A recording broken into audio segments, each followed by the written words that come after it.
Looking to skyrocket your brand's visibility? Look no further. On the Go Media delivers cutting-edge digital advertising solutions tailored just for you.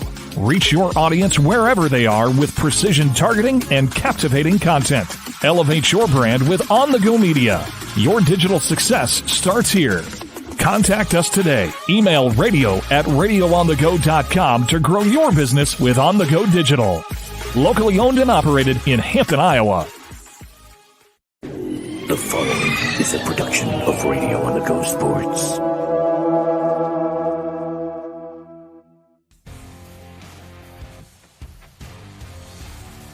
That's right, Radio on the Go Sports. Shawn Dietz with you for high school football week number 9, joined by Radio on the Go Sports Director John Mohwinkle. Once again, I'm actually coming to you from the cave at my house. John, you're in studio. Yeah, I'm in the Forgy Electric Sports Studio in the new Parkersburg office. So just opened up this place a couple months ago. So this is what it looks like, at least a section of it inside, for those that might be wondering. Yeah, you bet. White walls and brown blinds. There you go. Yes. Exciting stuff you got there. So it's week number 9. And what's most important about week number 9, of course, is a lot of our schools are starting postseason play, John. And first thing I want to kind of get a little bit out of the way is regular season. Class 3A is wrapping up regular season tonight. Hampton-Dumont-CAL has a big matchup tonight at Bulldog Stadium, and it truly will be Bulldog Stadium tonight. It's a battle of the Bulldogs with 4th-ranked Algona coming to town. And, man, they have been just a sled all year long. Yeah, Algona coming in 7-1. Their only loss was to Humboldt earlier in the season in district play back in week 7 a couple weeks ago. One of the biggest storylines with Algona is in that Humboldt game, actually, the game that they ended up losing. Their star quarterback, Alex Mansky, who's committed to Iowa State, got injured in that game, and he is unfortunately out for the rest of his season. So his little brother, though, another Mansky quarterback coming into play for Algona. That's Cole Miller told me, head coach of Hampton-Dumont-CAL, that anytime you lose a Division I quarterback, the game does kind of change, but it's still going to be an uphill battle for Hampton-Dumont-CAL against a very good Algona team that's got the number 4 seed, or number 4 in the RPI. They got the number 2 seed in the district clinched already, so Algona can't move up or down, but they have clinched a playoff spot. Meanwhile, Hampton-Dumont-CAL sitting at 24th in the RPI. Really no chance for them to possibly get into the playoffs at this point. Can't get into the 1st or 2nd spot in the district, and they're almost certainly not going to be able to get into that top 16 in the RPI. Hampton-Dumont-CAL entering 3-5 overall, 1-4 in Class 3A District 2. But however, as Coach Cole Miller told me last week, it's a chance for his team to come out on senior night, hopefully have a little bit of an edge to them, and see if they can pull off an upset against an Algona team that, honestly doesn't really have a ton to play for. Again, they do have their playoff seeding already locked up, so they can't move up or down one way or another. So we'll see if Hampton-Dumont-CAL can possibly pull off the home upset in their final game of the year tonight. Yeah, absolutely. And, one of the things too about that is, it can give you a lift into that, into the off season and give you some momentum there heading off into the future there.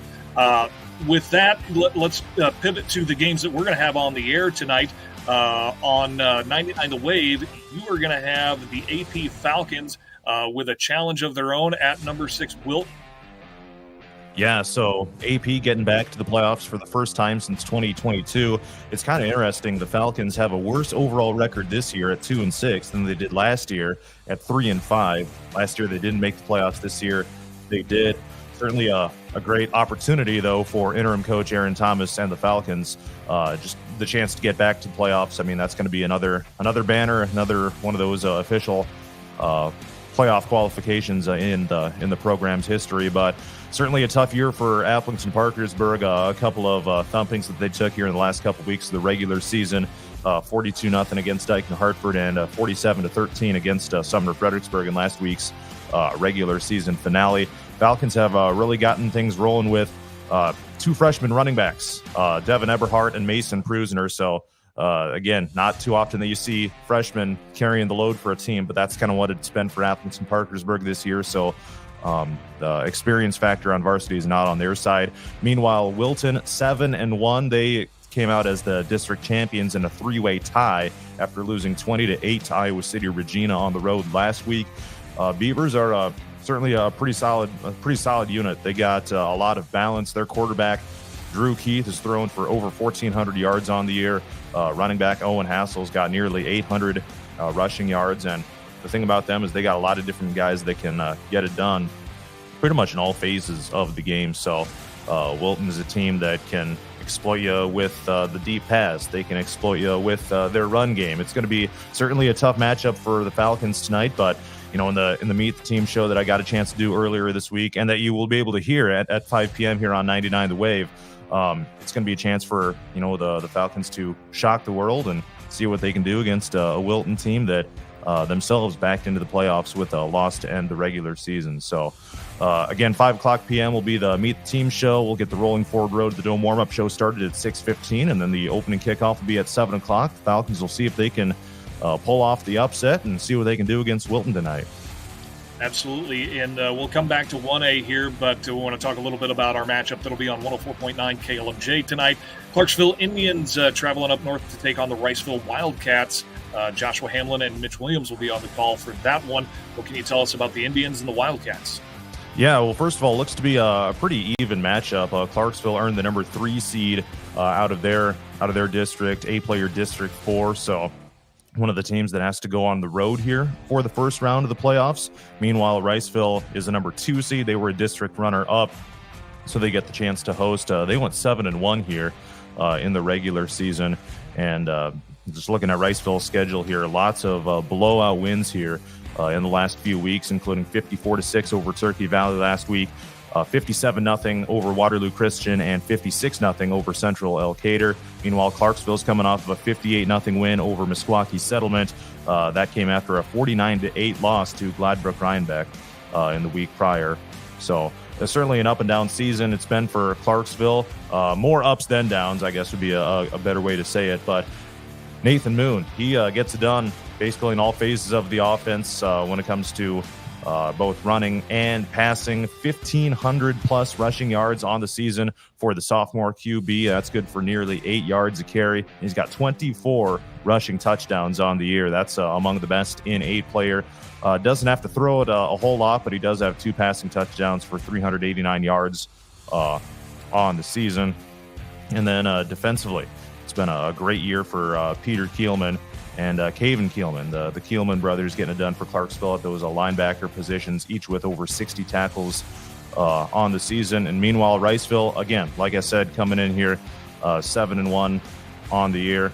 Pretty balanced, kind of a top there lineup as well. Lots of good different guys that can get it done, including an 800-plus yard rusher with Jack Adams, and then a couple of 200-plus yard rushers with Chance Christensen and Reagan Richardson. So that's just a snapshot of what's coming up with Clarksville and Riceville tonight. QB Jack Adams, by the way, 17 touchdowns to only 3 interceptions thrown on the season. So, again, looks to be kind of an even matchup tonight. I would anticipate this might be a closer game, and we'll see if the Indians can pull it off and advance to the playoffs. Absolutely, and we'll see what goes on in Riceville tonight. And, of course, you can hear all that on 104.9 KLMJ. Let's go back to 1A here. John, why don't you rifle through some summaries of what you're looking forward to for the rest of those 1A games. We've got second-ranked Dike New Hartford that has just been scoring and getting that rock into the end zone left and right this season. Top-ranked Grundy Center hasn't lost a game in something like 2.5 years. It's been crazy for the Spartans. And then number 5, South Hardin, maybe a little bit of a surprise there for folks sneaking into the postseason. Not really sneaking in. I mean, they've had a great season themselves. Right. But just take us through those 3 matchups there and let us know what we can expect tonight. And we'll have all the scores and reports on the Dale Howard Sports Drive tonight. Yeah, so Dike New Hartford ranked number 2 in Class 1A. They'll be hosting Ogden, who was a 4 seed out of their district, another 2-6 team that ended up making the playoffs. Dike New Hartford 7-1 overall. The only loss on their season was all the way back in the season opener to number 1 in 1A Grundy Center. But Noah Borcherding has been one of the best running backs in Class 1A this year. Over 1,000 yards on 120 carries and 16 touchdowns on the year. He's kind of their rock when it comes to moving the football, and the D&H offense is a team that can really stretch the field with deep threat receivers like Devin Lotz and Carson Costello, 2 of the big ones, that is. Ogden, it's kind of interesting. Their quarterback, C.J. Jones, has 1,738 passing yards on the season. That is the second best in all of Class 1A.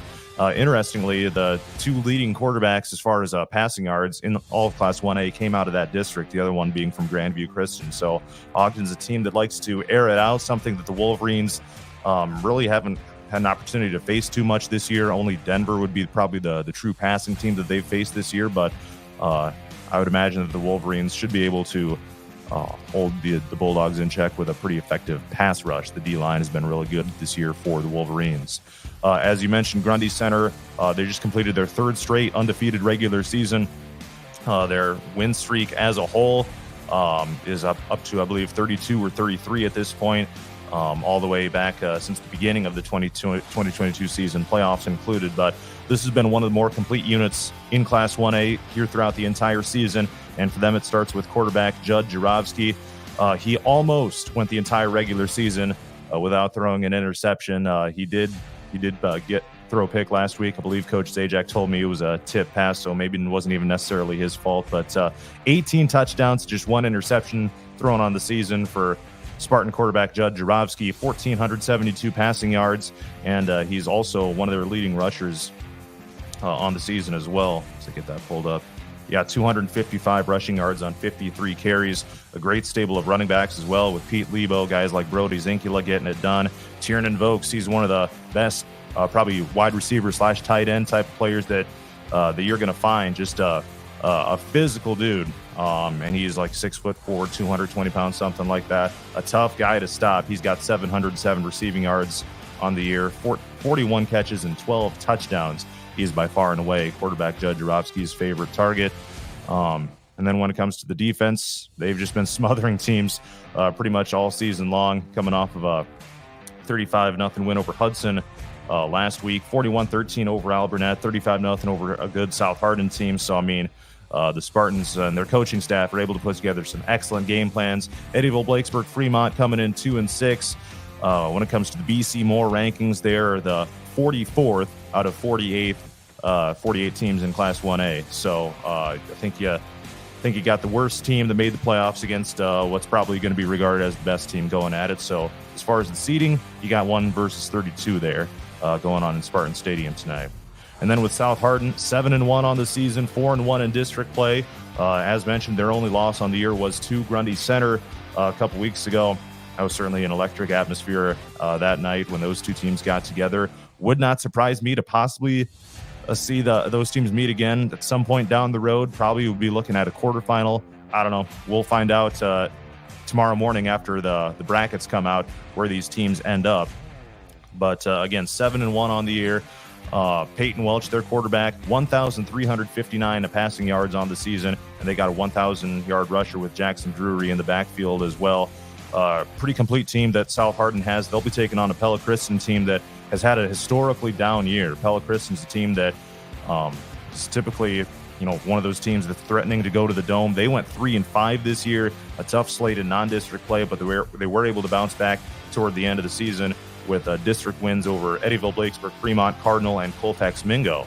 So Pella Christian, again, picking up a little bit of momentum, but I would imagine that the Tigers have the upper hand in this one, and hopefully we have some area teams that are able to move on to the next round of the playoffs. And just a heads up, Saturday at 10 o'clock a.m. is when we will find out the 4-team pods. So for the first round of the playoffs, they just announced the first round matchups. They try to seed it 1 through 32 as best they can, and then from that they will reseed the field, and you'll have the 4-team pods, and those will be the brackets that'll lead teams to the Unidome for the semifinals here in a few weeks. So that's what we got going on tonight as far as some playoff games in the area. You took care of the next thing I was going to talk about. I was going to ask you to explain, because you were talking about the brackets being released as they reseed after the first round now. So I'm glad you explained that. Thanks for pointing that out. Now we've got this third column of games going on. We've only have one area team that's not in action tonight. That's AGWSR. And last week, Coach Cope had told us no 9-week game for AGWSR. If they didn't make the postseason, they weren't going to play a Week 9 game. Talk to us about these optional Week 9 games that we have in these lower classes. How do they get scheduled? They're essentially a scrimmage, right? Well, yeah, I mean, I guess that's one way to look at it. It will count on their record, but yeah, for Class 2A on down, teams that don't make the playoffs aren't able to schedule a Week 9 game. Part of the reason for that is because the regular season did get reduced from 9 games to 8 games for the smaller classes a couple of years back.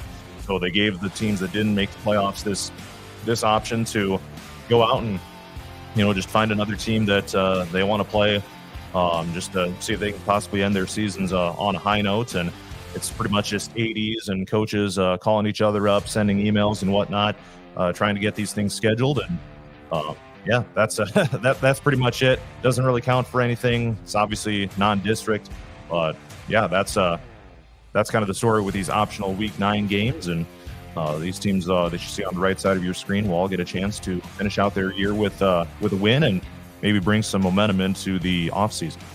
I think part of what it does is maybe it gives these kids an opportunity to finish their season on a high note, and despite not making the postseason, hey, you can head off into that offseason maybe with a win, and maybe you get a few more reps in there, a little bit more experience for some guys, and definitely not a bad thing. You just hope nobody gets injured, for sure.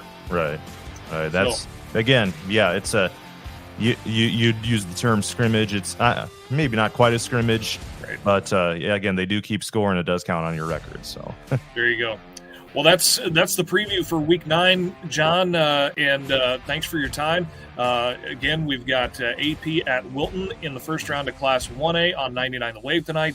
Clarksville at Riceville in 8-player first-round action on 104.9 KLMJ. And we look forward to listening to that, John, and we'll have the Dale Howard Sports Overdrive with your report and several others at 10 o'clock this evening.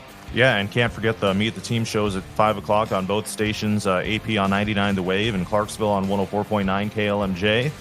Me and Josh both got chances to talk to some of those players earlier this week, so there's going to be your chance to listen in and learn a little bit more about the team. If you're driving down to Wilton tonight, you can throw on Apple CarPlay or Android Auto with the Radio on the Go app, so that'll make it easier to listen once you get out of the terrestrial coverage area, if you will. Absolutely. Utilize that app. John, thanks so much. Everybody else, thanks for tuning in, and be listening for some more great high school football coverage tonight with Radio on the Go Sports. This has been a presentation of Radio on the Go Sports. Looking to skyrocket your brand's visibility? Look no further. On the Go Media delivers cutting-edge digital advertising solutions tailored just for you. Reach your audience wherever they are with precision targeting and captivating content. Elevate your brand with On the Go Media. Your digital success starts here. Contact us today. Email radio@radioonthego.com to grow your business with On the Go Digital. Locally owned and operated in Hampton, Iowa.